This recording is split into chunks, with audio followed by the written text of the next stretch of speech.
Welcome back to Copywriting TV. I am your host, Michelle Farley, and here is where I give you tips, tricks, all about the fine art of copywriting, of storybook writing, of screenwriting, pretty much all things writing. So, you ready to get started? Let's go. So those of you who are thinking about, like, how do I change my hourly rate? I'm going to show you right now. So take a look at this video, and I'll be right back. Welcome back, guys. This is Michelle Farley of Copywriting TV. Today, I want to talk to you about how to calculate your minimum hourly rate.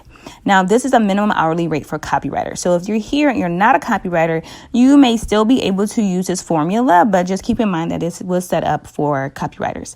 All right, so we are going to use a desired income of $100,000. And we're also going to cover expenses in this example and what your profit margin should be. All right, so if you're ready to get started, let me add in a note here. So this calculation is for anyone who's looking to be a full-time or part-time copywriter. For this example, this is for someone who is looking to do this full-time. So if you may have to adjust some of your numbers if you are just considering doing this part-time. Okay, so step one, we're going to calculate expenses. These expenses include web hosting, software subscriptions, rental space, office supplies, professional memberships, travel expenses, advertising and marketing. The list goes on and on. For this example, we're saying that this person is a full-time copywriter. So I'm going to go ahead and say that their overhead expenses are $10,000. Now, think about your own situation. This number could be more, it could be less. But for this example, we're going to say $10,000. We're going to keep the salary for the year at $100,000. And I'm also going to put in a line for benefits and insurance. So these are people who are full-time copywriters who also pay for their own insurance, who may have a retirement account that they're putting money into, and some additional services that they need, maybe legal or whatnot. So we're going to say $10,000. Okay, so the total annual amount that they need, and instead of that $100,000 is actually $120,000. All right, so step two, we are going to talk about profit margins. You need to really think about what do you want to see in your freelance business as far as profit margins, right? And that could be anywhere from 5% to 30%. For this example, we're going to play it safe and firm at a 10% profit margin, okay? So we're going to take that $120,000 and we're going to multiply that by 10%. So that's going to give us a total of $132,000. Now, I don't want you to freak out because I know you're like, this number keeps increasing.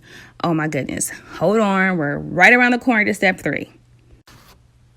For step three, we're going to calculate the number of hours you're going to work for the week. So as a freelancer, you probably will not be billing your clients 40 hours a week, right? So anytime you take a break, you do email or an administrative task or a personal task, you cannot bill your client for that, right? You only bill when you're working on their project. So take that into consideration. You also want to take in consideration that you probably want to take off some days during the holidays, maybe some personal days, vacation, sick days, travel days, etc. So I always just include 40 days that I won't be working, right? So you can change that number based off of like how your schedule is. But I'm just going to say on average, freelancers are probably going to be off 30, 40 days out of the year, right? So we're going to use the example of 40 days or 320 hours that you're not working, right? It's also important to remember too that while you're a freelancer, you're probably going to take a lunch. So whether that's 30 minutes or an hour, that is also time that you cannot bill. And like say your administrative tasks per day maybe take you an hour. That is also time that you cannot bill your client for. So for this example, I'm going to say that the billable hours in a working day is 6 hours. Okay.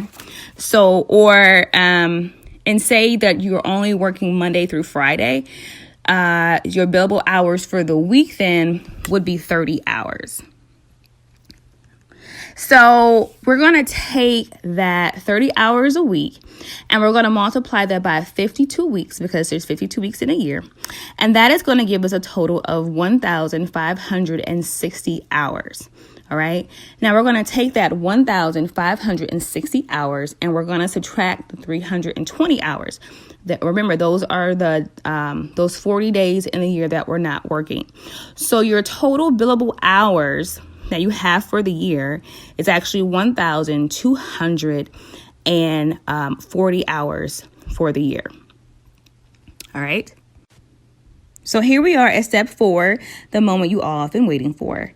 So this is where we calculate our hourly rate. So in this example, we know that the total cost of doing business is $132,000 and that the total number of billable hours is 1,240 hours per year.